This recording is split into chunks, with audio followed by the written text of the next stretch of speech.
Hello students. आज हम लोग इस वीडियो में एक नया टॉपिक कवर करने वाले हैं, इलेक्ट्रिक पोटेंशियल एनर्जी या फिर इसे लोग इलेक्ट्रोस्टैटिक पोटेंशियल एनर्जी भी कहते हैं। तो यहाँ पर जो तो कॉन्सेप्ट यूज कर रहा जा रहा है कि इलेक्ट्रिक पोटेंशियल एनर्जी होता क्या है, तो उसको ड्राइव किया गया है टू टर्म्स में, दो भागों में बांटा गया है। एक होता है सेल्फ एनर्जी और एक होता है म्यूचुअल एनर्जी। तो बात आती है कि सेल्फ एनर्जी क्या होता है, फिर आता है कि म्यूचुअल एनर्जी क्या होता है। तो सेल्फ एनर्जी का मतलब ये समझ में आ रहा है कि सेल्फ मतलब स्वयं की एनर्जी। तो जब भी कोई काम हमारा एजेंट करता है तो वो एजेंट का जो भी वर्क होता है वो स्टोर हो जाता है और वो कभी चेंज नहीं होता। तो जो काम स्टोर हुआ है, जो एनर्जी स्टोर हुई है, उसी एनर्जी को कहा जाता है सेल्फ एनर्जी। इसको मैंने यहाँ पर लिखा भी है, it is equivalent to work done by agent या source to charge any system. मतलब कोई सिस्टम है, वहां पर एजेंट आया, उसने कुछ काम किया, तो जो काम होगा एजेंट का, जो वर्क होगा, वही हमारा कहलाता है सेल्फ एनर्जी। अब क्वेश्चन आता है म्यूचुअल एनर्जी क्या होता है। तो जब भी कोई सिस्टम हमें दिया गया है चार्ज का, किसी भी प्रकार का सिस्टम बनाया जा सकता है, तो वो सिस्टम आप एजेंट जब उसको बनाएगा तो उसको बनाने में जो टोटल जो वर्क करेगा एजेंट, तो वही उस सिस्टम की एनर्जी कहलाती है, या फिर उसे कह सकते हैं म्यूचुअल एनर्जी। याद रखिए, सेल्फ एनर्जी एजेंट की होती है और सिस्टम की जो एनर्जी निकलती है वो कहलाती है म्यूचुअल एनर्जी। पॉइंट याद रहेगा, मैं अगेन एक बार रिपीट कर दे रहा हूं। सेल्फ एनर्जी एजेंट की होगी, म्यूचुअल एनर्जी सिस्टम की होती है, जैसे यहाँ पर लिखा भी है। म्यूचुअल एनर्जी को हम लोग इंटरेक्शन एनर्जी भी कहते हैं। तो ये यहाँ पर क्या डिफिनेशन दिखेगा, इसको पढ़ लीजिए। म्यूचुअल या interaction energy of a system is equal to work done by, देखिए यहाँ लिखा मैंने system, mutual energy of system, मतलब सिस्टम की एनर्जी के विषय में बात की जा रही है। Is equal to work done by agent to arrange the system slowly up to a given configuration taking one by one। मतलब क्या है, किसी सिस्टम को बनाने में एजेंट जो काम कर रहा है, वो उसका जो टोटल काम है वही कहलाता है हमारे म्यूचुअल एनर्जी। और जब जो सिस्टम बनाया जा रहा होगा वो सिस्टम स्लोली स्लोली बनाया जाता है। तो आई थिंक ये पॉइंट भी आपको समझ में आ गया होगा।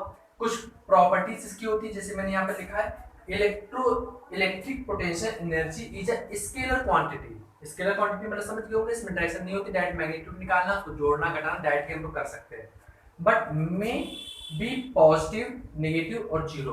तो एनर्जी जो भी होगी वो पॉजिटिव भी हो सकती है, नेगेटिव भी हो सकती है और जीरो भी हो सकती है। पॉजिटिव, नेगेटिव, जीरो का मतलब क्या है, देखिए किसी सिस्टम को जब बनाया जाता है तो वहां पर एनर्जी आपकी पॉजिटिव आ रही होगी, और जब किसी सिस्टम को तोड़ा जाता है तो वहां पर जो एनर्जी आती है वो नेगेटिव एनर्जी होती है। फिर इसके बाद लिखा है यूनिट इज जूल, एनर्जी की यूनिट आप लोग जानते हैं कि जूल होती है। फिर electric potential energy depend on reference point, मतलब क्या है इसका, कि जो एनर्जी है वो डिपेंड करती है कि कहाँ से हम लोग उस चीज को देख रहे हैं या कहाँ से मेजर किया जा रहा है, किसी चार्ज को कहाँ से लाया जा रहा है, वो कहाँ रखा जा रहा है, तब उस बात पे निर्भर करती है हमारी। तो भी यहाँ पे लिखा है रेफरेंस पॉइंट, मतलब चार्ज को कहाँ से हम ला रहे हैं, इन्फिनाइट से ला रहे हैं कि किसी पॉइंट से ला रहे हैं कहीं से, तो वो उस बात पे निर्भर करती है आपकी एनर्जी। यहाँ पर एक चीज और लिखिए, generally potential energy at r equal to infinite is taken the zero. मतलब क्या कि अगर कोई चार्ज हमारा अगर इन्फिनाइट पे प्लेस कर दिया गया है तो वहां पर जो उसकी पोटेंशियल एनर्जी होती है वो जीरो होती है। तो आई थिंक आपको ये पॉइंट समझ में आ गया होगा। जो हमने जो यहाँ पर नीचे लास्ट वाला जो पॉइंट लिखा है, ये काफी इंपॉर्टेंट पॉइंट है, इस चीज को जरूर याद कर लीजिएगा, क्योंकि इस पे मैं आपको क्वेश्चन दिखाऊंगा एनर्जी कंजर्वेशन पे, यहाँ पर एनर्जी स्टोर होती है, मतलब कभी चेंज नहीं होती। तो इसी बेस पे हम लोग क्वेश्चन लगाएंगे, वो आपको समझ में फिर आएगा। इस पॉइंट को अच्छी तरीके से याद रखिएगा। तो चलिए, उम्मीद करते हैं ये पॉइंट आपको समझ में आ गया होगा। अब हम लोग एक क्वेश्चन उठाते हैं और एक क्वेश्चन को लगा के देखते हैं कि उसको कैसे सॉल्व किया जाएगा। हमेशा याद रखिएगा, हम लोग इस टॉपिक में म्यूचुअल एनर्जी को हमेशा निकालते हैं, मतलब कि सिस्टम की एनर्जी को हमेशा निकालेंगे। तो चलिए क्वेश्चन देखते हैं हम लोग। जैसे कि मैंने यहाँ पर एक नया क्वेश्चन लिया है जिसमें आपको इंटरेक्शन एनर्जी निकालनी। इंटरेक्शन एनर्जी मतलब समझ गए होंगे कि म्यूचुअल एनर्जी आपको फाइंड करनी है। तो एनर्जी को फाइंड करने से पहले तो आपको एनर्जी का फॉर्मूला पता होना चाहिए कि क्या होता है वर्क का फॉर्मूला। तो हम लोग जानते हैं वर्क का फॉर्मूला इक्वल टू होता है 1/4 pi epsilon not Q upon R into Q not. ये हमारा फॉर्मूला होता है, या फिर आप इसे कह सकते हैं W equal to V into q. ये भी फॉर्मूला आप कह सकते हैं। V क्या होता है? Potential due to present charge. यहाँ याद रखिएगा V की वैल्यू क्या है? Potential due to present charge, present charge. और Q क्या होता है? Incoming charge, incoming charge. ठीक है, तो ये हमारा वर्क का फॉर्मूला होता है। जब भी आपको एनर्जी निकालनी होगी तो इसी फॉर्मूले को यूज करेंगे हम लोग। V क्या है? पोटेंशियल निकालेंगे, जो चार्ज पहले से ही वहां पर प्रेजेंट है उसके कारण जो पोटेंशियल बनेगा वो V। और Q क्या होता है? लाया गया चार्ज, इनकमिंग चार्ज। अभी मैं इस फॉर्मूले को यूज करके भी आपको दिखाऊंगा तो आपको आसानी से समझ में आएगा। तो हमें इस सिस्टम की आपको एनर्जी निकालनी है, तो निकाली कैसे जाएगी? तो आपको करना क्या है, इस सिस्टम को दोबारा फिर से बनाना है। कैसे बनाया जाएगा? देखिए, सबसे पहले हमने देखा है Q1 चार्ज है जो कि पॉजिटिव में है, कोई चार्ज नहीं दिया गया तो इसका मतलब पॉजिटिव है। अब इस चार्ज को लाएंगे और लाके हम लोग यहाँ पर रखेंगे, और हम लोग इस चार्ज को लाके यहाँ पर रखे, Q1 लाया और Q1 को आगे पुट कर दिया। जब मैंने Q1 को यहाँ पुट किया तो मैंने पूछा क्या मैंने कोई काम किया होगा?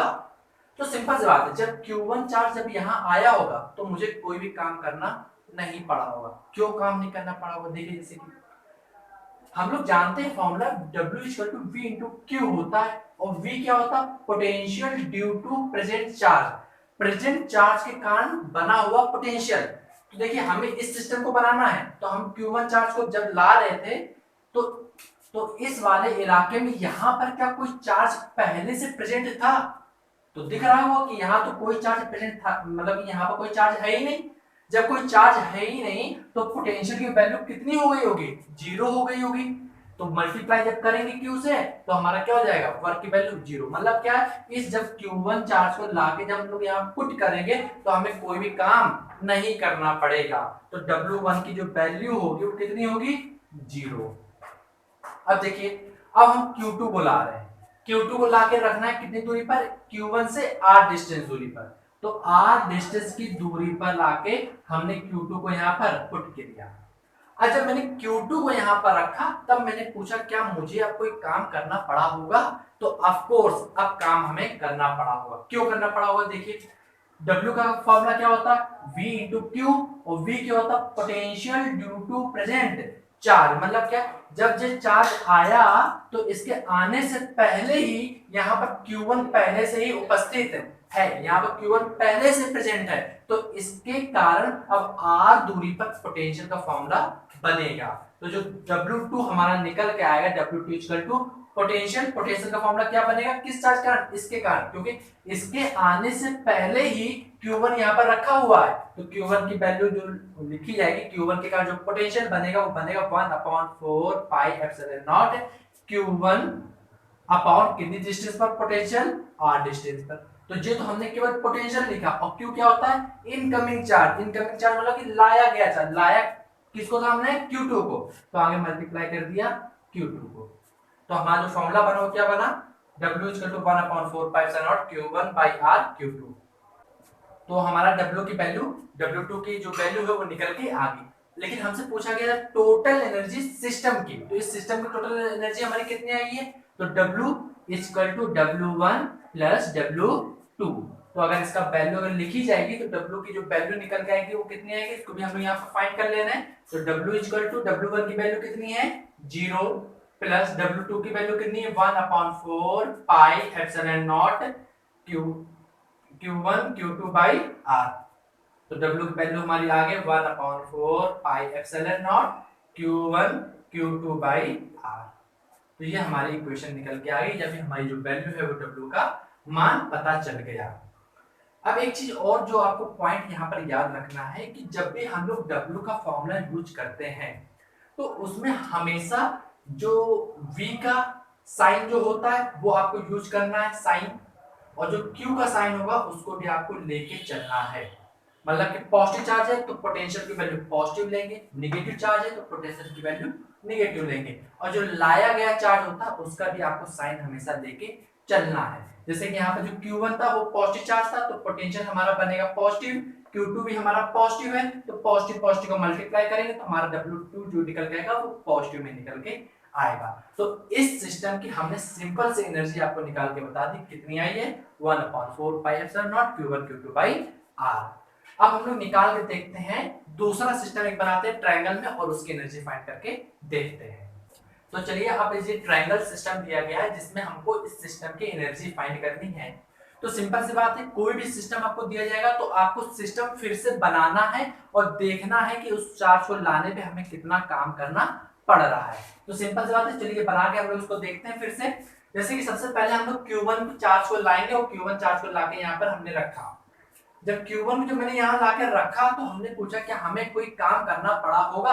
तो सिंपल बात है, जब Q1 चार्ज आया तो इसके अगल बगल तो यहाँ कोई चार्ज है ही नहीं। जब कोई चार्ज ही नहीं है तो हमें पोटेंशियल बनाना ही नहीं पड़ेगा, तो Q1 को लाने पे हमें कोई भी काम नहीं करना होगा। तो W1 की अगर वैल्यू पूछी जाए, W1 कितना होगा Q1 चार्ज को लाने में, तो उसकी वैल्यू आएगी 0।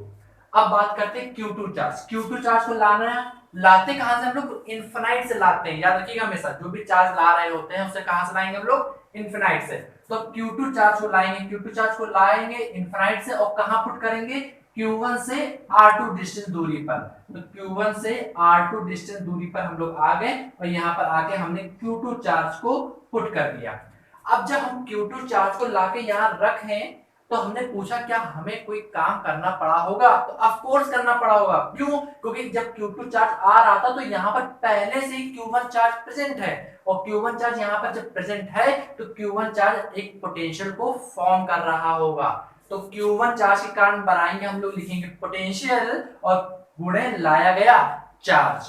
तो Q1 चार्ज के कारण पोटेंशियल क्या बनेगा, देखिए, जिसमें W2 का फॉर्मूला हम लोग जानते हैं, V इंटू Q होता है। Q कौन सा, लाया गया, तो लाया गया है V2, और V क्या है, Q1 के कारण पोटेंशियल, Q1 के कारण पोटेंशियल। तो V की वैल्यू लिखी जाएगी, क्या लिखी जाएगी, 1/4 पाई एप्सिलॉन नॉट Q1 का पोटेंशियल Q1 बाई डिस्टेंस कितनी है R2, और लाया गया चार्ज कितना है Q2। दोनों पॉजिटिव पॉजिटिव है क्योंकि पोटेंशियल जो Q1 के कारण जो पोटेंशियल बना है वो भी पॉजिटिव है, Q2 जो चार्ज है वो भी पॉजिटिव है, तो दोनों का मल्टीप्लाई करेंगे तो W2 जो आएगा वो कैसा आएगा, पॉजिटिव आएगा। तो आप देख सकते हैं हमने Q2 को भी लाए, तो Q2 को लाने में जो हमें कार्य करना पड़ा है काम, वो इतना करना पड़ा। अब हमारा सिस्टम तो पूरा बना नहीं है, हमें तो अभी एक चार्ज और लाना, कौन सा, Q3 चार्ज। अब हम लोग Q3 चार्ज को ला रहे हैं, Q3 चार्ज को ला के रखेंगे। लेकिन अब एक चीज देखिए, जब Q3 जब चार्ज हमारा यहाँ पर आएगा तो जब यहाँ पर आ रहा होगा तो इसके आने से पहले यहाँ कितने लोग प्रेजेंट है, 2 चार्ज प्रेजेंट है। अब जब 2 चार्ज प्रेजेंट है तो इस चार्ज के कारण भी पोटेंशियल बनेगा और इस चार्ज के कारण भी पोटेंशियल बनेगा, क्योंकि हम लोग Q3 को जब लाएंगे तो लाके जहां पुट करना है तो वो देखिए कहां पुट करना है, Q1 से R1 डिस्टेंस दूरी पर। तो Q1 से डिस्टेंस होगी R1 और Q2 से डिस्टेंस कितनी होगी R3 डिस्टेंस, मतलब यहाँ पर हमें लाके रखना है। और जब यहाँ पर लाके रखेंगे तो Q3 जो है वो क्या कहेगा कि मेरे आने से पहले ही 2 चार्जेस यहाँ पर प्रेजेंट हैं, तो जे भी चार्जेस अपना पोटेंशियल यहाँ बना रहा होगा और जे भी चार्ज अपना पोटेंशियल यहाँ पर बना रहा होगा। तो यहाँ पर 2 कारण निकलेंगे, एक Q1 के कारण भी निकलेगा और एक Q2 के कारण भी निकलेगा। तो यहाँ पर हमने लाके Q3 को रख दिया।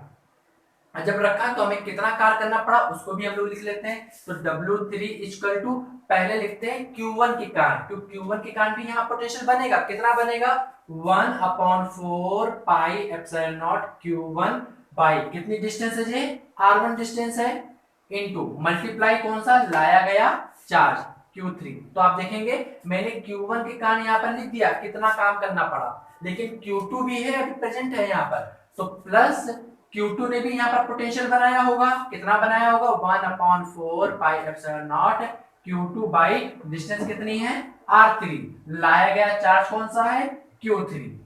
तो ये हमारा W निकल के आ गया। तो देख सकते हैं Q1 चार्ज को लाने में काम, Q2 चार्ज को लाने में और Q3 चार्ज को लाने में किया गया काम, हमने तीनों लिख लिया। तो आप देख सकते हैं हमारा पूरा सिस्टम बन के तैयार हो गया जैसे ऊपर बना था। तो टोटल वर्क क्या आएगा, तो W equal to W1 plus W2 plus W3। तो ये हमारा वैल्यू निकल के आ गई। बस आपको वैल्यू उठा के यहाँ पर पुट करनी है, वही आपका आंसर होगा। अब मैं आपको यहाँ पर एक चीज और बता दूं कि जो W निकल के आएगा वो W आपका पॉजिटिव होगा। कौन सा होगा, पॉजिटिव। ठीक है, क्यों पॉजिटिव होगा, देखिए जब भी किसी सिस्टम को बनाया जाता है तो उसका जो भी काम होता है, जो कार्य होगा वो पॉजिटिव आएगा।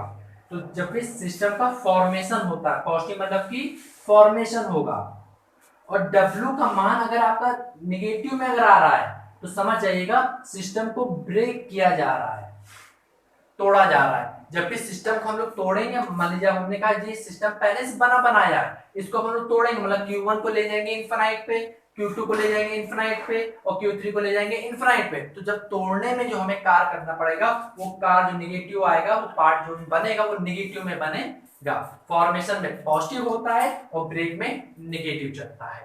तो उम्मीद करते हैं ये भी क्वेश्चन आपको समझ में आ गया होगा। अब हम लोग मिलेंगे नेक्स्ट वीडियो में, एक नया टॉपिक लेंगे और वहां पर उसको हम लोग डिस्कस करेंगे। अगर इसके ऊपर कोई अगर डाउट अगर लगे तो आप हमें कमेंट करके जरूर बताइएगा। तो चलिए अब मिलते हैं नेक्स्ट वीडियो।